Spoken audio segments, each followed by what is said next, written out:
दिनैनि गाहाय रादाबफोराव दङ anti corruption cell of Assam पुलिसआ सानै मावख'गिरिखौ हमदों। उदालगुरि जिल्ला बेंगिरिया सप्ताहिक बाजारफोरखौ बन्द खालामनायनि बिथोनलाइ फोसावदों। भेक्सिन फाननायनि दायाव 10 सुबुंखौ हमदों। आसामाव 18 निफ्राय 44 बोसोर सुबुंफोरनो भेक्सिननि राहा खालामदों। दानिया फैदो आबुं रादाब। Anti corruption cell of Assam पुलिसआ mister Manasuti Das, superintendent of excise आरो अफिस पियन अर्जुन बाजपर सानैखौबो घुस लानाय आरो बिनाय दायनि थाखाय ACCAPआ तिनिसुकियायाव एरेस्ट खालामो। केरेलानि साउथ इन्डिया गिर्जानि गासै 480 प्रिस्टफोरखौ कर'ना भाइरासनि प्रट'कलनि बेरेखायै खामानि मावनाय दायनि थाखाय थानायाव लिंहरनाय जायो। बिसोरनि गेजेराव 100 भिकार एबा एसिस्टेन्ट प्रिस्टफोरा कर'ना भाइरासजों एफेक्टेड जायो आरो 2 सुबुङा जिउ गोमानो गोनां जायो।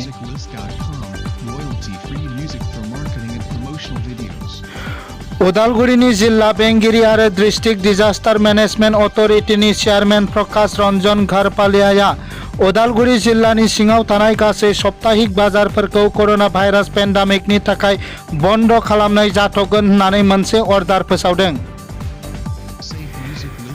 लोगोसे उदालगुरि डिस्ट्रिक्ट हेल्थ सार्भिसनि जइन्ट डिरेक्टरा कर'ना भाइरास पजिटिभ सुबुंफोरनि थाखाय मोनसे राहा खालामनानै होदों। जायफोर पजिटिभ पेसेन्टफोरा देहा फाहामसालियाव एबा न'आवनो आइसोलेसनाव थानानै फाहामथाय लागासिनो दङ, बिसोरनि थाखाय 7 डक्टरफोरखौ टेलिकनसाल्टेसननि थाखाय सायख'नानै होनाय जादों।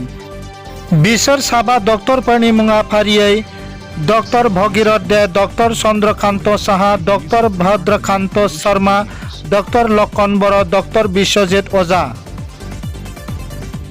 आसाम हादराव कर'ना भाइरास पजिटिभनि अनजिमाया बांनानै गासै 4936 मोननाय जादों।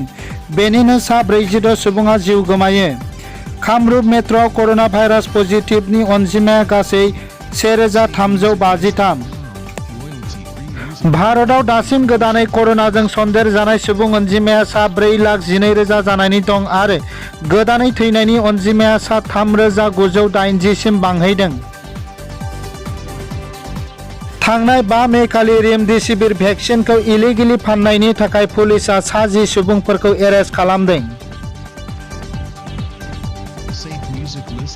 मोनसे गोजोनथाव खौरां, दिनैनिफ्राय आसामाव 18 बोसोर बैसोनिफ्राय 44 बोसोर बैसोनि गासै सुबुंफोरनो भेक्सिन होनायनि राहा खालामबाय। दिनैनि रादाबा एसेनोसै, गोजोन्थों।